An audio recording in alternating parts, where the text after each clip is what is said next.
I've had a lifelong fascination with the American Revolution. I think it came about when, as a child, I watched all those epic 1960s World War II movies on TV with my dad. The Longest Day, The Great Escape, The Guns of Navarone, and developed a possibly unhealthy interest in war. From a set of American history books I had and the World Book Encyclopedia, I discovered the Revolution. I asked my dad if any battles were fought here, and we became frequent visitors at Alamance and Guilford battlegrounds, and I was hooked on the Revolutionary War era.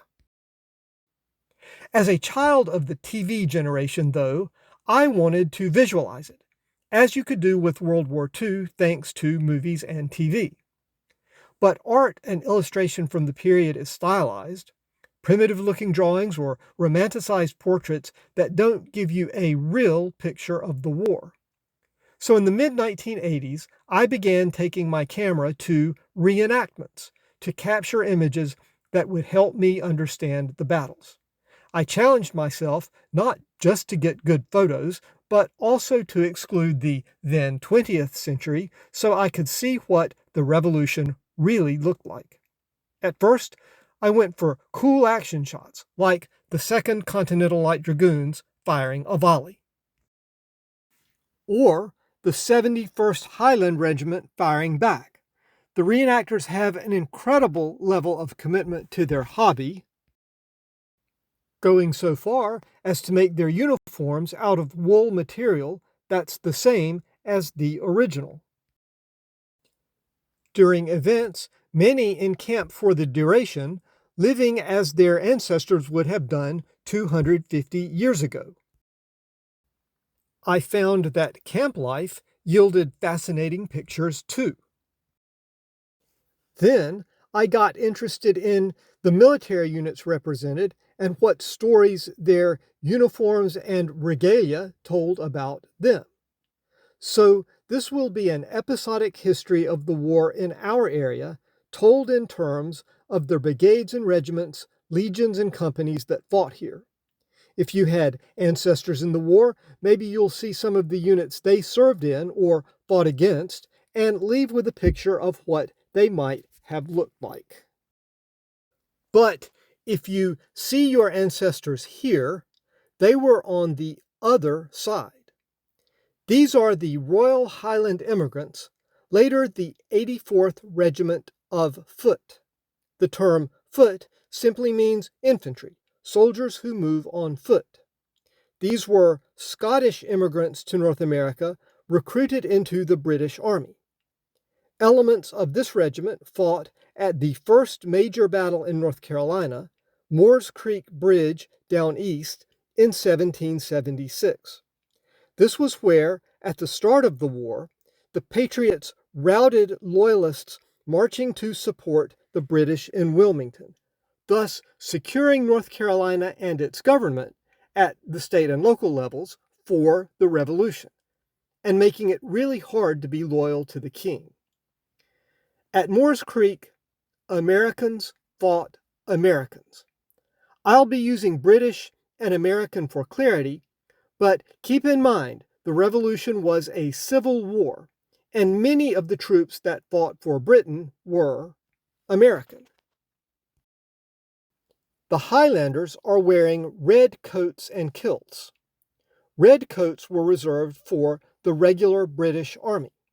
Provincial troops, Americans, serving in the British Army usually wore green jackets. As provincials, these guys started out wearing green uniforms, but they were actual Scots and most were Army veterans, so they became part of the regular establishment of British troops and got red coats. I mentioned that this is a regiment of foot. The regiment was the core unit of an army in this era, and the history of battles is generally recorded based on the actions of regiments. Ideally, regiments consisted of 500 men in 10 companies of 50 men each, generally raised in the same area, and 2 or more regiments made up a brigade. But you would be unlikely to find a regiment at full strength as the war went on. In the Continental Army, that's the American Army, regiments were raised by states and identified as such. The 2nd North Carolina Regiment, for example.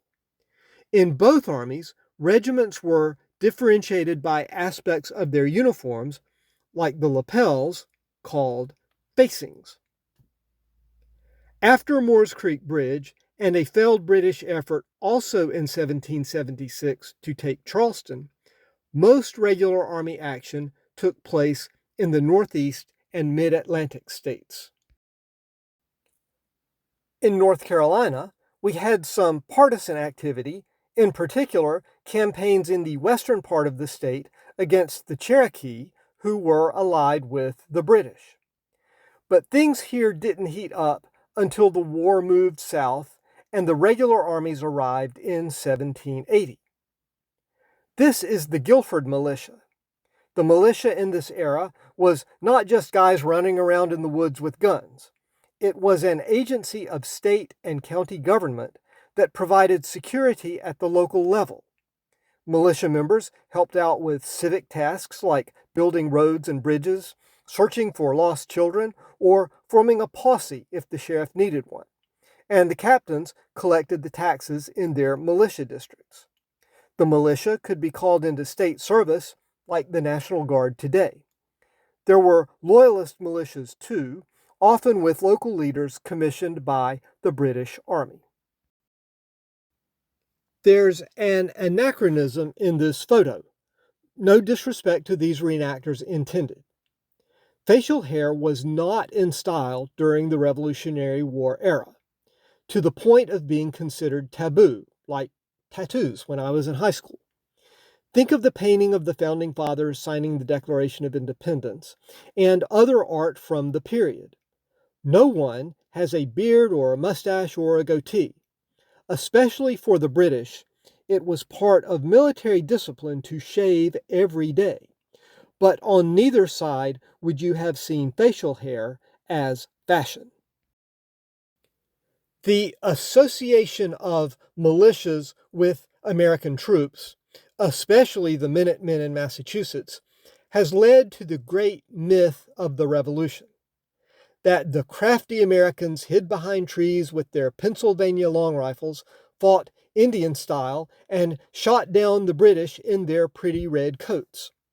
While this happened on notable occasions, Lexington and Concord, Saratoga, Kings Mountain, it wasn't until the Continental Army became able to face the British in a European-style battle, moving with discipline, firing massed volleys,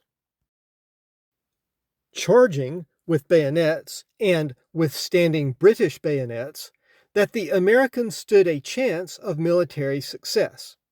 That said, both armies adapted the European tactics to the American wilderness, and the British learned too. This type of warfare often confuses people today. Tight formations in brightly colored uniforms, standing a few dozen yards apart, banging away at each other. Military tactics follow the capabilities of weaponry, and the battle-deciding weapon was not the firearm, the muzzle-loading musket, but the bayonet. Muskets, being smoothbore like shotguns, were inaccurate unless you were at close range, but they were far less costly and easier to produce than rifles, and much faster to load and fire. A well-trained soldier wielding a musket could fire 3 shots per minute. Troops standing shoulder to shoulder, firing in volleys, sending waves of lead down range were how muskets were most effective. This regiment is the 23rd Regiment of Foot, the Royal Welsh Fusiliers. The 23rd fought throughout the war from Concord in 1775 to Guilford Courthouse to the surrender at Yorktown. Notice their familiar bearskin hats that we associate with British troops. The hats mark them as part of the Grenadier Company of the regiment. the tallest, most intimidating members of the unit who could be used as shock troops. The helmets are designed to make them look even more fierce.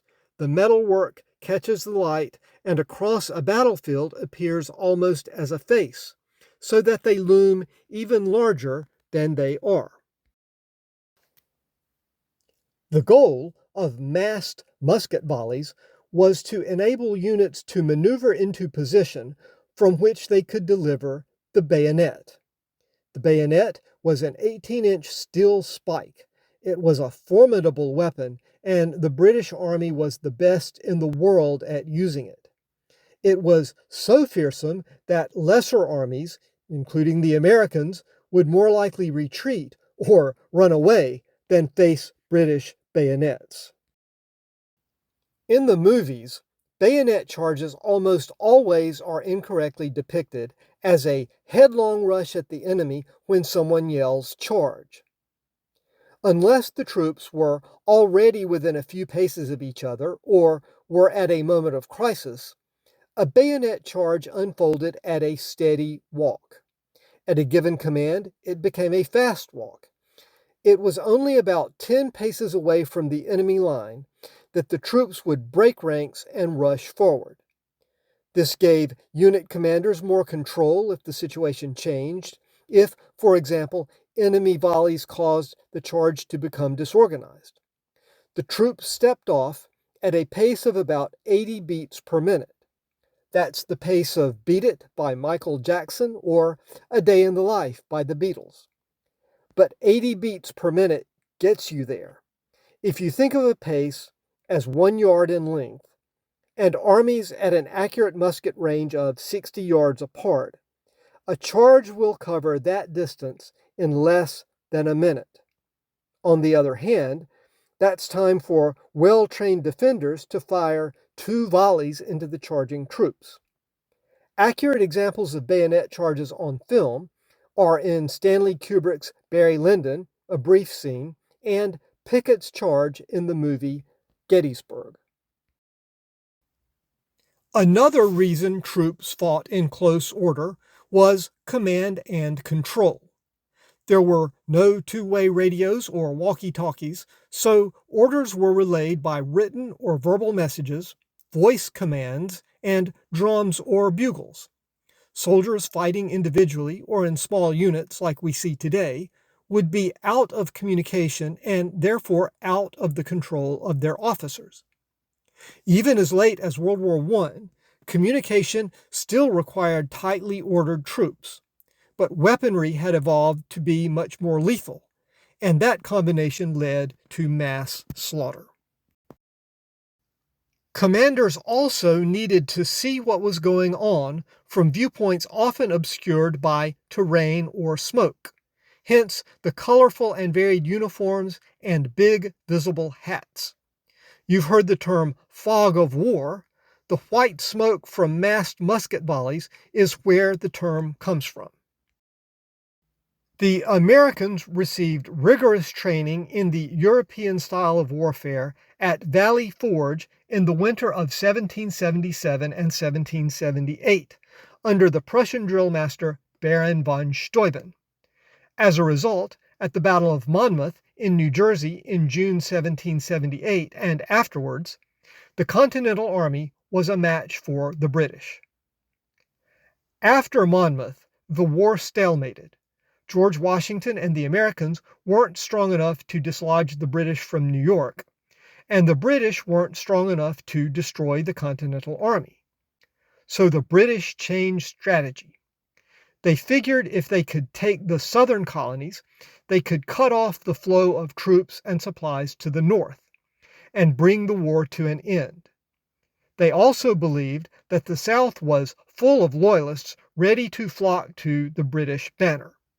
The British took Savannah in 1779 and in 1780 attacked Charleston.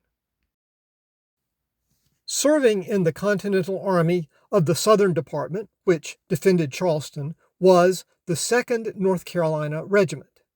There were 10 regiments of North Carolina troops. All of them served in the battles of Brandywine and Germantown in 1777, and the 1st, 2nd, and 3rd Regiments fought around Charleston. My ancestor, George Rummage, served with the North Carolina Continentals at Charleston. Note that they're wearing their cocked hats correctly. In the movies, you see the hats worn with one of the corners facing forward. In the military, the front corner was canted off center to provide a flat surface on the side where you shouldered your musket, so you wouldn't knock your hat off. That's the same reason the Australian bush hats snap up on one side. As uniforms in the Continental Army were standardized, the facings were supposed to indicate which region you were from. The southern states wore blue facings, and the mid-Atlantic states wore red ones. New York's and New Jersey's were buff, and New England states wore white. But you rarely would see Continental soldiers looking resplendent or even to spec.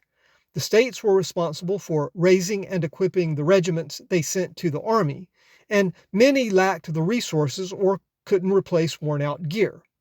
The uniforms often were inconsistent, if not ragged. This Virginia trooper is wearing a uniform provided by the state. Note that it lacks the features and embellishments you expect to see, facings for example, but it gets the job done. After the Battle of Guilford Courthouse, a detachment of American cavalry was here in Randolph County on a scouting mission on Back Creek when they ran into a group of Quakers. Hiding among the Quakers was a wanted loyalist, so the cavalry hanged him. But also, their uniforms were so beat up and tattered that they made the well-attired Quakers change clothes with them. We think of the Quakers as peaceable folk who don't offend anyone, but to the Patriot government, they were suspect. The Patriot attitude was, if you ain't for us, you're agin us, and the Quakers wouldn't fight. So levying penalties on them and taking their clothes was not out of bounds. Back at Charleston, the British laid siege. The outmaneuvered Americans were forced to surrender, and the Continental Army in the South ceased to exist. This photo is a dramatization of the surrender being filmed for a History Channel documentary in the 1990s after a Guilford Courthouse reenactment. The American commander is handing over his sword. After taking Charleston, the British established outposts into the interior of South Carolina. To range ahead of the army, they unleashed the 17th Light Dragoons and the British Legion. Dragoons initially were soldiers who rode to battle on horse and fought on foot with muskets. But in America, they were used as light cavalry with sabers and pistols, foraging, scouting, attacking on horseback, and pursuing fleeing troops. They were fierce. Note the death's head on this trooper's helmet. A legion was a mixed force of cavalry, infantry, and artillery that could move fast and hit hard. The British Legion was commanded by an officer of the 17th Light Dragoons, Bannister Tarleton. Tarleton earned a reputation for brutality when the Legion allegedly massacred apparently surrendering American troops near Waxhaws on the North Carolina-South Carolina line. As is usual with history, the situation was a bit more ambiguous. As the British tried to subdue South Carolina, Tarleton and his troops skirmished continually with partisan militias led by Thomas Sumter and Francis Marion. It was Tarleton who coined the names Gamecock for Sumter and Swamp Fox for Marion. Note the British Legion uniforms. They're green, which means the soldiers in the Legion were Americans. They were loyalists, mainly from New York and Pennsylvania. There were American legions too. Colonel Henry Lee, Light Horse Harry, commanded a legion that figured prominently in the Southern fighting. Lee's men also wore green coats. It could be dangerous.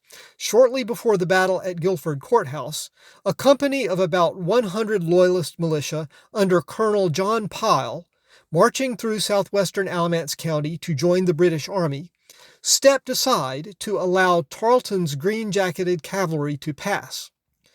But once the horsemen were among them, the Loyalists found out to their shock and dismay that the troopers were actually Lee's legion.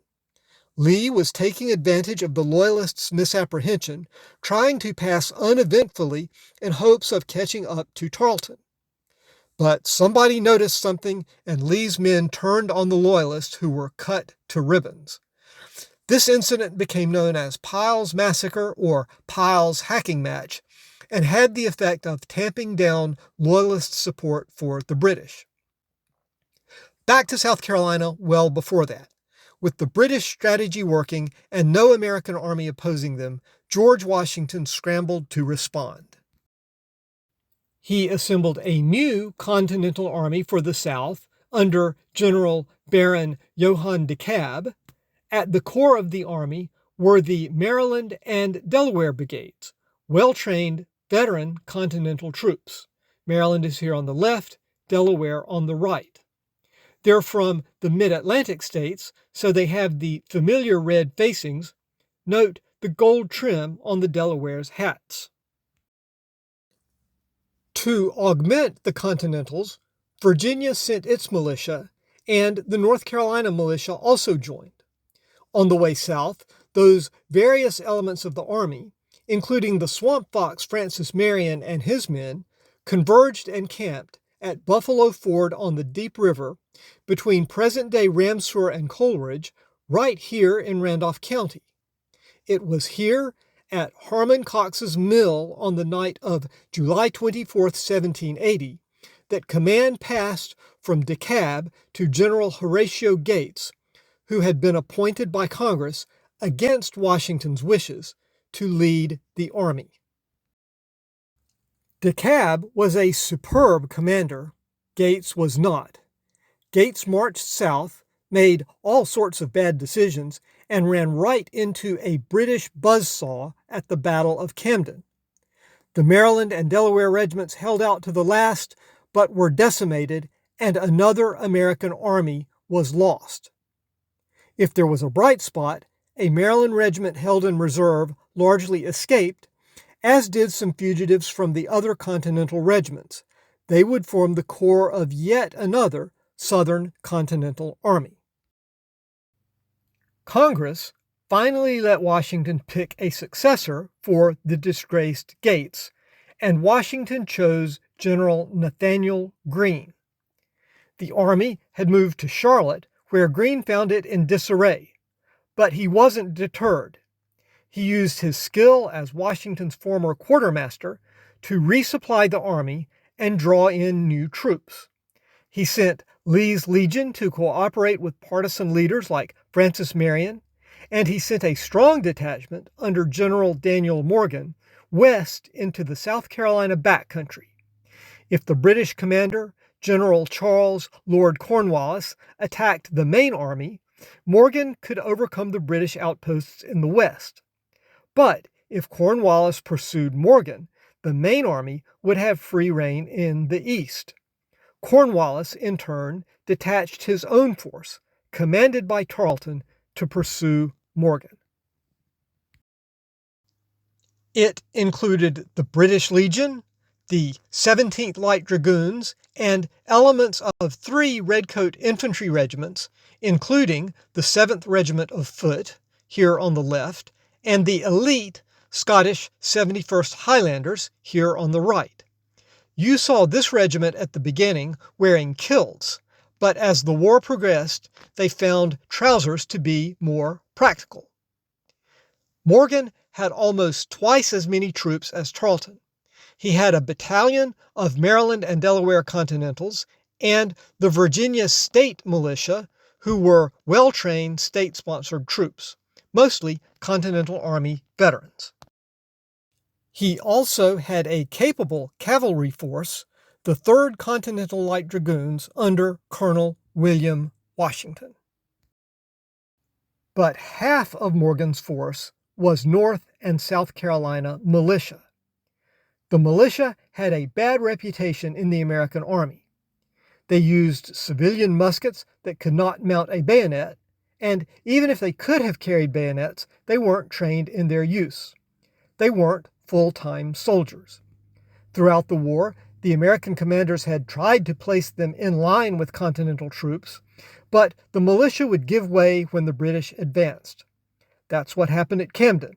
The militia fled, allowing the Continentals, though they fought gallantly and held out to the last, to be outflanked and decimated. With Tarleton bearing down, Morgan found a solution. He stopped on favorable ground, an open wood used for cattle grazing called Hannah's cow pens. Even today, when you look at it, it's deceptive. It looks like gently rising ground, but there are low ridges behind which troops could be partially concealed, and Morgan used that to his advantage. He gave the militia a specific task: fire 2 shots and then withdraw. And he put them in front of the veteran Continentals, the plan being to thin the British ranks before engaging them with his regular troops. He also ordered the militia to shoot the British officers and sergeants, to aim between the epaulets and stripes. The plan played to the strengths of the militia, marksmanship, and to their weaknesses by letting them make an orderly retreat before the British charged. On January 17, 1781, it worked. The British drove off the militia, but not before taking heavy casualties, especially among officers and NCOs. The British cavalry pursued the retreating militia, but the fierce counterattack of the American dragoons drove them off. The British infantry ran headlong into the Continentals concealed by one of the low ridges and were stopped in their tracks. The Continentals charged, supported by the dragoons, the militia rejoined the battle, and Morgan scored a complete and consequential victory over the British forces. He reported to Greene that he gave the British a devil of a whipping. Incidentally, another reason all this fascinates me as an adult and someone who has been in a lot of leadership roles is the immediate impact of leaders on the outcomes of these battles. Morgan's management of the army before Cowpens and during the battle is essentially a leadership clinic. Morgan didn't have long to celebrate. When Cornwallis learned of the defeat, he is said to have leaned on his sword so hard that he broke it. He put the whole British army on the move to catch Morgan's force, which marched toward North Carolina. Greene, in turn, moved his main army to link up with Morgan. What ensued was the race to the Dan, with Greene trying to get to Virginia across flood-swollen rivers to get resupplied, and Cornwallis trying to stop him. As Greene contemplated crossing the Dan, he sent his quartermaster, Colonel Edward Carrington, to collect all the boats on the various rivers the armies would cross, to have them ready and to keep them out of the hands of the British. At the Yadkin and the Dan, there were instances of British cavalry reaching the rivers just as the last Americans got across. With Greene in Virginia, Cornwallis marched to Hillsborough, hoping for Loyalists to join him, which didn't happen, thanks mainly to Colonel Pyle's misfortune. Greene was resupplied, and 2 Virginia regiments and a new regiment from Maryland marched into camp. Ready to face Cornwallis, Greene recrossed the Dan into North Carolina. Cornwallis moved to cut him off, and by March 15th, the two armies were only a few miles apart, Greene at Guilford Courthouse and Cornwallis just between present-day Greensboro and High Point, about where West Wendover Avenue meets East Chester Drive.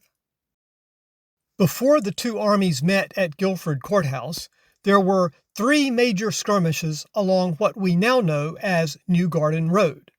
Americans under Light Horse Harry Lee attempted to hold up the British advance and succeeded.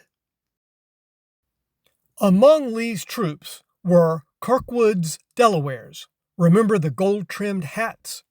About 60 Delaware troops under the command of Captain Robert Kirkwood escaped through the swamps at Camden and rejoined the army. They made an effective light infantry force. Their blue uniforms were in tatters, so the state of North Carolina provided them with these distinctive white hunting shirts. At about 1 p.m. on March 15th, the British finally reached the Americans at Guilford Courthouse. Greene had replicated Morgan's deployment. He placed his troops in 3 lines, with Washington's cavalry, Lee's legion, riflemen, and light infantry like Kirkwood's Delawares on either end to protect the flanks. The North Carolina militia formed his first line with instructions to fire 2 or 3 volleys and retreat. The Virginia militia formed a second line in the woods, and the Virginia and Maryland Continentals formed the third line in front of the courthouse. The British attacked. The North Carolina militia only managed to fire 1 volley before a disorderly retreat, but it was somewhat effective. The Guilford militia, stationed on the south side of the American line, faced the Musketeer Regiment von Bosse, a formidable unit from the German state of Hesse-Kassel, yes, the Hessians. They were professional soldiers who didn't mess around and had a reputation for brutality. The Americans viewed them as mercenaries because King George III had bought their services for the British Army. But the individual soldiers were just in the army of their state. It was the princes and the dukes who got the British money. The Hessians didn't have a personal stake in the war, and many of them deserted to start new lives in America. Here, by the way, is an exception to the facial hair rule for these exotic Germans. The Hessian grenadiers wore mustaches as part of their fearsome look. The British pushed through the first line and hit the Virginia militia in the woods. Part of the Virginia line held, part gave way, and the British came out of the woods piecemeal to face Greene's veteran, well, mostly veteran, Continentals at the courthouse. The 1st Maryland Regiment and the 2 Virginia regiments were beating back one British unit when, on the other side of the field, another emerged from the woods. The Brigade of Guards. You're familiar with the changing of the guard at Buckingham Palace. These are those elite troops. The king had 3 regiments of foot guards, the 1st, the 2nd, and the 3rd. These units belonged not to the army, but to the king, who graciously loaned elements of each regiment to the army for service in America. The 2nd Regiment was known for the town in which it originated, Coldstream, the Coldstream Guards. Note the CG on this officer's buckle in the photo on the left. The 3rd Regiment was Scottish, the Scots Guards. Now we have the Welsh and Irish Guards. You can tell which regiments these guards belong to by the pattern of buttons on their uniforms, then and now. Groups of 2 indicate the 2nd Guards, groups of 3 indicate the 3rd, and the single row indicating the 1st Guards. Also represented in these pictures are the 3 kinds of troops present in any British regiment. Of the 10 companies of troops, there were 8 companies of regular infantry who wore the familiar cocked hat. They were called hat companies. Of the other 2, one was a light infantry company. Light infantry was less encumbered than other troops and could move fast for scouting, foraging, and skirmishing. When they arrived in America, the light company of the Guards, shown here in the photo on the left, unpinned the sides of their hats and cut the brims round for better protection from the elements. The final unit was the Grenadier Company, as I noted previously, made up of the tallest, fiercest men in the regiment and used as shock troops to break the enemy line and exploit the breakthrough. As the Guards came out of the woods, they immediately charged the 2nd Maryland Regiment, which was made up of new recruits. The 2nd Maryland fired a weak volley too soon and ran. The Guards were surging up almost behind the American lines when the veteran 1st Maryland Regiment, which had been down the field fighting the other British unit, faced about and fired. The 1st Maryland advanced and fired another volley just as the Guards did the same. Witnesses said the muzzle flashes almost touched. Then the 1st Maryland charged into the Guards as William Washington's cavalry rounded on them and attacked from behind. There was a general melee, and the Guards got the worst of it, retreating to lick their wounds. This is where another great myth of the Revolution has arisen, that Cornwallis fired his cannon into the backs of the Guards, his own men, to stop the American advance. If you've read any history of the Battle of Guilford Courthouse up until about 2009, you've read this version. It's dramatic. The Americans are about to break the Guards' line, cutting the British Army in half. Cornwallis turns to Lieutenant McLeod, the commander of the artillery, and says, "Give them a whiff of grape," meaning fire grape shot, an anti-personnel weapon like a shotgun blast. General O'Hara, the wounded commander of the Guards, begs Cornwallis not to do it. But Cornwallis snaps, "I must save my army from destruction." McLeod, with tears in his eyes, gives the order. The cannon fire rolls, and the grape shot cuts down red and blue alike. The American charge is stopped, but the Guards are decimated. Only thing, it didn't happen. Totally didn't happen. In 2009, Dr. Lawrence Babbitt of East Carolina University published a new history of Guilford Courthouse called Long, Obstinate, and Bloody.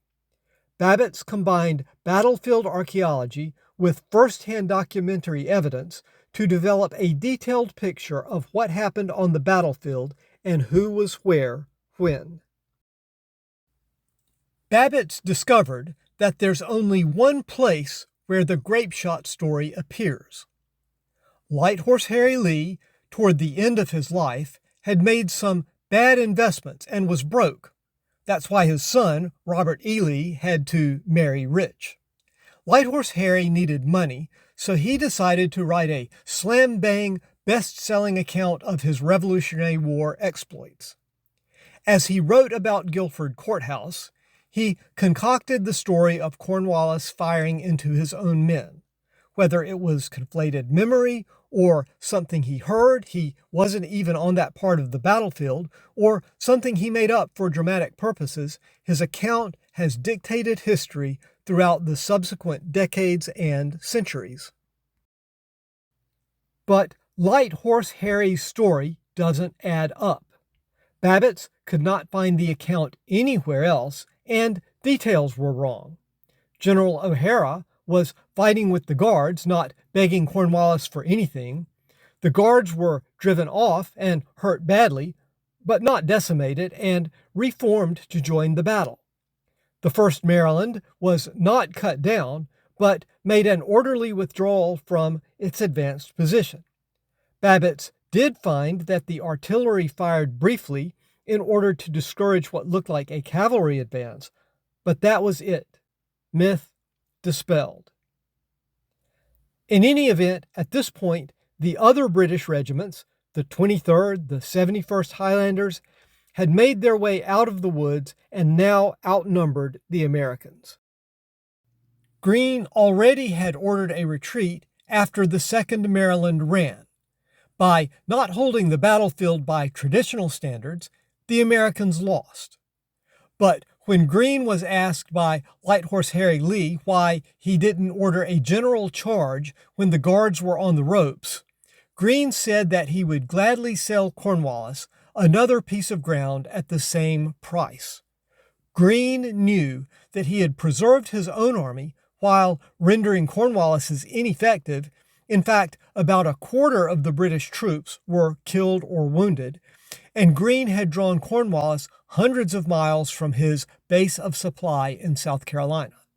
Moreover, Greene was ready for another fight. This was a new kind of military thinking emulated many times since when ragtag rebel forces challenge empires. We know what happened next.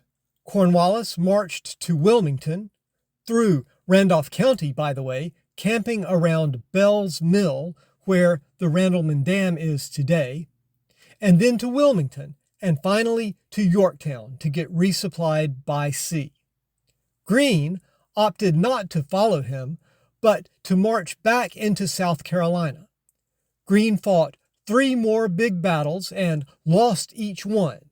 He famously said, "We fight, get beat, rise, and fight again." But by the time Cornwallis surrendered at Yorktown, Greene had made the British positions in the countryside untenable and had bottled up the redcoats in Charleston. Ironically, while the British army was being pressed and defeated, the partisan war in Randolph and Chatham counties heated up. Some of the most shocking events in this area, including a bloody battle at Lindley's Mill in Alamance County, occurred after the British left the region and even after their defeat at Yorktown. Remember, the war did not end until the Treaty of Paris in 1783. And it was all down to this notorious Loyalist partisan. You recognize him by the hunting shirt he had made for himself and his troops in 1781, dyed black with leaves from Dye Leaf Hollow near present-day Liberty, with a red cape and white trim, Colonel David Fanning. But that's another story.